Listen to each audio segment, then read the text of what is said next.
في عز تجارب الحياة هتلاقي نفسك بتجري عشان تعمل فلوس وتبقى شاطر، بتجري عشان تدفع اقساط وجمعيات وتحسن من مستواك، بتجري عشان تربي اولادك وتعمل لهم كل اللي نفسهم فيه. وفي وسط ما انت بتجري كده عفويا بتبقى عاوز اجابة لسؤال جواك محدش يعرفه غيرك. سؤال كده من نوع يا ترى حد حاسس بيا ولا الكل شايف ان ده عادي؟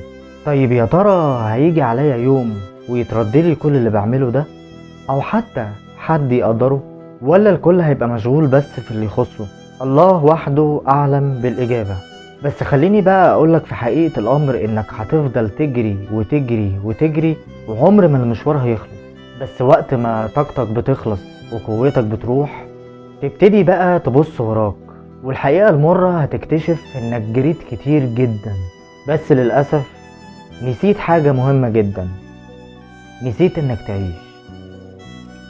لو انت متابعني ومتابع المحتوى اللي انا بقدمه، يا ريت تقولي رأيك في التعليقات تحت وتتفاعل معايا. ولو عندك موضوع انت شايف ان هو من وجهة نظرك مهم، يا ريت تبعتلي على الخاص، وان شاء الله هتكلم في كل المواضيع اللي انتوا عايزيني اتكلم فيها. ولو متابعني على اليوتيوب ما تنساش السبسكرايب وتفعيل زر الجرس عشان يوصلك كل جديد، واتمنى برضو ان انت تشرفني بتعليق. السلام عليكم.